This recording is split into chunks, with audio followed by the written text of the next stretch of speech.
Hey, what's going on, everybody? Welcome back to the YouTube channel God Will Do It For You. My name is Steven, and hope everyone's having a great day so far. And what we're going to be talking about today is trust the process. God wants you to keep moving forward. And the reason that this is important is because we always have to remember, once we've given our life over to God, that we are basically saying, God, we trust you to guide us, to lead us down the right path, to help us improve and thrive the way he sees fit. And we also have to remember that God's ways aren't our ways. The way we would think to do something as far as how to grow and to move forward and, thrive business-wise and whatever the case may be is not God's way. And God has a certain way of preparing people that give their trust to him so that they have the chance to succeed, and you won't be able to not handle what's coming ahead. I'm pretty sure you see it all the time. There's plenty of people that become very wealthy and then years later they have nothing. And that is because they have not been prepared for what was given to them. It was given to them by man. Anything that was given by man, you could surely lose it. And that's just how it goes. There's plenty of people, I'm pretty sure, that you have seen that have been on TV, has been famous, whatever the case may be. And if they don't have God in their life, you look at them now and their life is the complete opposite. You'd be completely shocked. Just remember, MC Hammer had all that money and he blew it. T-Pain, if you know who he is, he got offered $41 million contract. So at 19 years old, and he said that he went from that to negative in his bank account. So I know some of us are like, how could you have more money than some people make in their lifetime and then you blow it? It's because they have not been prepared for what was given to them. That is why. It's very plain and simple. They weren't prepared. And the list goes on. More people that have made those mistakes. Mike Tyson, just many people that have been given millions of dollars, life-changing blessings, but they weren't prepared correctly to handle it. And this is why God allows us to go through certain things. This is why sometimes if you're trying to start a business or you've been given a vision and you're like, God has chosen me for a particular path in life. He's chosen me for a particular path in life. I have this specific vision. It's not like you're just thinking a thought and you come up with an idea. Is more so like you see plain and simple, like, hey, I have a talent or a gift, and there's this vision that you keep getting that shows what it could be. That is specific for you.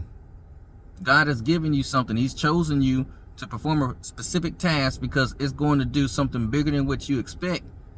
And what we have to make sure that we do is stay the course and keep pressing forward. Even when life looks like it's doing quite the opposite, you don't see any results, we have to keep pressing forward. We have to keep working on exactly what it is. Do whatever you can within the time constraints and the physical constraints that you can. And at that point, God will relay the rest over. When I listen to people's stories, Steve Harvey, he said he had the vision of being on TV when he was 10, 11 years old. And didn't get on TV until he was 36. So think how long he had to wait before the opportunity finally came. But now look how he's living.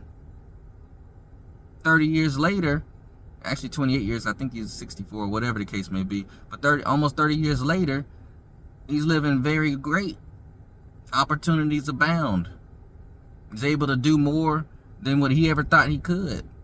The list goes on. The list goes on. The list goes on.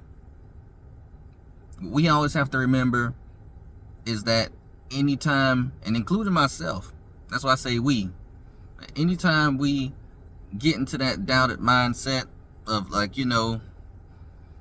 I don't know how this is going to work out, am I doing anything wrong? I just, you start looking around then and you look, man, everybody else seems happy. Everybody else seems to be thriving. Or you drive through a nice neighborhood and you're like, man, how am I ever going to be able to do that? God put this vision of a big house in my mind, and my circumstances now do not reflect exactly what I desire and what, I feel like God has put in me. And that's because we always have to remember that we have to stay out of that worldly mindset. The worldly mindset will have you wonder, how are you going to make it happen, when we should shift the focus and say, God, how are you going to make this happen? And then I'll even throw it a positive, like, God, I wonder how you're going to make this happen. That way you're setting the expectation that you believe that he's actually going to do it for you. It's just a matter of when. It all starts with trust. It all starts with trust. And even me, especially yesterday, I was getting a little down. And luckily someone I'm talking to is, they're an encouraging person, but I always just have to bounce myself back up as well. And just like, you know what? I have to remember to trust God. The part of the process sometimes is you're going to be, like, well, I don't know. I don't think anybody in the Bible went through something and was just sitting there smiling the whole time. When David was in the cave, he was not happy. When Joseph was in prison, they don't put that in the Bible. I'm pretty sure he was not happy. I'm pretty sure when Moses was out there in the desert for 40 years, I'm pretty sure he was not happy. I'm pretty sure when Jesus was on the cross getting crucified, he was not happy. Matter of fact, he said, God, have you forgotten me? I'm pretty sure when Abraham and his wife Sarah were waiting on that child, and they were like, we're old and we don't know how this is going to happen, but you promised us. I'm pretty sure they weren't just sitting there like, they tried to take matters into their own hands, because they're like, we don't see how this is going to go. So they did what the worldly thinking does. Maybe we should do this. And then they messed up. Sometimes we have to remember that God's ways are not our ways. And the best thing that we have to do, once we recognize what the people of great faith in the Bible, especially the prophets and things like that, they had to wait for clarity. They had to wait to see the result. But what they did in the meantime is they continued doing what they could do. When Joseph was sold by his brothers, he was still doing what he could for the house servant until the wife, lied on him. Then he got thrown in prison. And even in prison, he was given favor and he was over people. So he was still just doing what he could do. Same thing with Abraham and Sarah. Hey, we're just going to keep going about life. We're going to handle this land that we've acquired, thanks to God. Same thing with Moses. Hey, he became more humble. Jesus was doing the work of God on the earth. You listen to people like Gideon in the Bible. He was preparing himself. It just goes on. Nobody just sits there. Nobody just sits there. I'm pretty sure Elijah, when he was on the run and he was wondering how he was going to eat, then God was like, okay, the ravens are going to feed you. All right, then now you're going to go help this widow. Main thing is everybody always had some type of movement, even though they did not know what they were supposed to be doing or what was going to be the next move. They always had God looking out for them. And that's what we always have to remember as well. When we're at that point of our life where we're like, I got the vision, I got the dream, I have the goal, I got whatever I feel like is my roadmap, but I'm just not seeing it. I don't understand how this is going to work. Whatever the case may be, just always point your focus back on God and say, you know what, God, I'm trusting you though. I'm trusting you that all of this is going to work for my good. I'm trusting that you're going before me and clearing up paths that I don't know could hinder me. I trust that in due time, you're going to show exactly why I've had to wait, or why I had to go through the process that I had to go through, why I've had to deal with the hurt that I've ever dealt with, why I had to struggle the way I did. Because one thing I've learned is that when God gives you what he decides to give you, he has prepared you for it. When I got custody of my son, it wasn't like I didn't understand what it meant to sacrifice and cut hours from the job and things like that. I did that for 3 years. I was divorced from my ex-wife for 3 years. And during that time, though, I had adjusted myself. I was like, well, what does a single parent do? They usually have a job that caters around the schedule of a child. And so I did that. And then I was like, well, what do they do if a child needs an appointment? So I started taking off work, and then I started making sure that his hygiene was good. I had him more than she did in most of the time. And so, again, if I did not understand that level of responsibility, if God would have gave them to me without doing that, it would be like culture shock. Even though it's your own child, believe it or not, if you're not prepared mentally, you're gonna look at it as an inconvenience. You're gonna look at it as a major sacrifice. You're gonna be like, I'm losing money. I'm losing all my freedom and this and that. I didn't care about that. I just wanted my son. So God prepared me for it. That way, once I was giving him, it really wasn't much of an adjustment. Yeah, I started to realize things after I had been giving him, like, okay, yeah, this is a big sacrifice, but it wasn't a major adjustment where I'm like, well, dang, my life, I was able to work however I wanted, and now I gotta, sacrifice this limit. Now I gotta figure out, nope, I already understood all that. I already understood I need to make it to all the meetings, all the appointments and things like that. So it's the same thing when God gives you what you're asking for. For me, I've been self-employed now. Next month will be a year. And so for me, it's like, well, who would God be to just throw you into self-employment without any understanding of what it takes to be self-employed, the responsibility? Because not only does self-employment teach you that not every day will be the same, but it also makes you shift a lot of your trust into God, because you're like, God, if I don't make enough today, and then you have to reshift your mindset and be like, hey, God, I know you're going to provide for me, because I'm doing this because I trust you. Otherwise, I'd stay my butt at a job.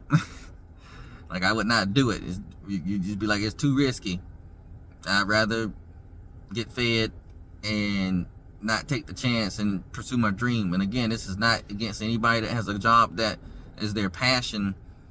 This is mainly for the people that feel like there's something else that they are meant to do. There's a gift or a talent that is outside of a job that they feel like they could be successful in, and you want to try to make it happen. That's what this is for.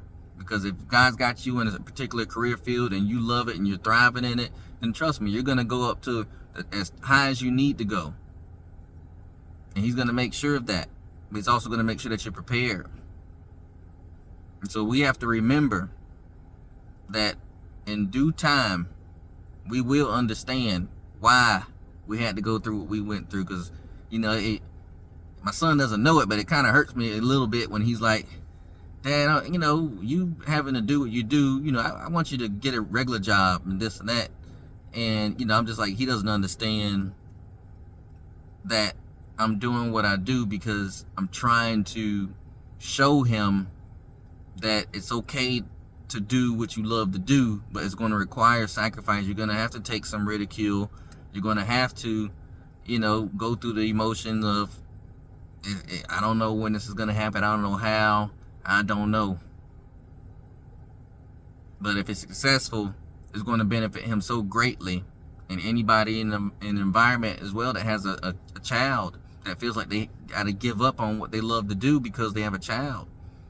That's why I don't know how or what I'm trying to aspire to do will impact. But all I know is that it's usually bigger than what you expect, has bigger meaning than what you expect, and also is more than what you expect.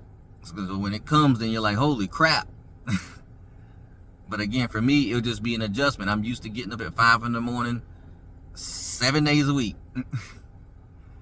7 days a week. I get up at 5 in the morning, out making money from 7:30 to 12, and then on weekdays from, at that point, 2:30 to 5:30, coming home, handling my son, we're reading, handling dinner, work on some more projects, talk to people, because you gotta have some work-life balance, and then go to sleep and do it again the next day. Because if I did not have that discipline and that responsibility instilled in me, then God's like, you won't be able to handle what's coming. You won't be responsible enough to even handle it. You'll lose it before you even gain it. If it picked up a little bit, you wouldn't know what to do. Or he can have you go with these going through, and then by the time it happens, you're like, well, I can handle this. Then you're excited. You're not overwhelmed. You're like, it's starting to finally happen. I've been prepared for this. That's the best part. What God does not set us up for failure. He wants us to succeed. His reputation is on the line, especially when we're acknowledging him and representing him outwardly. You think he wants me to fail, knowing that I make these videos about him? Why would y'all even want to subscribe? just be honest. Nobody would want to subscribe. Nobody would want to serve him if they see somebody giving their heart and their soul to him, and then they're failing and doing the right thing and they're failing.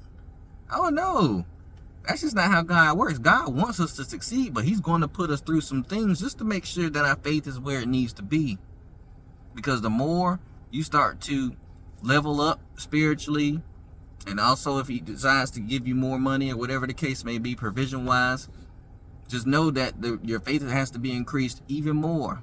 Because sometimes people think that just because he leveled you up financially and spiritually, that now all of a sudden you're impervious to bad things happening and that life is just going to be so much better. Don't believe it. Do not believe that.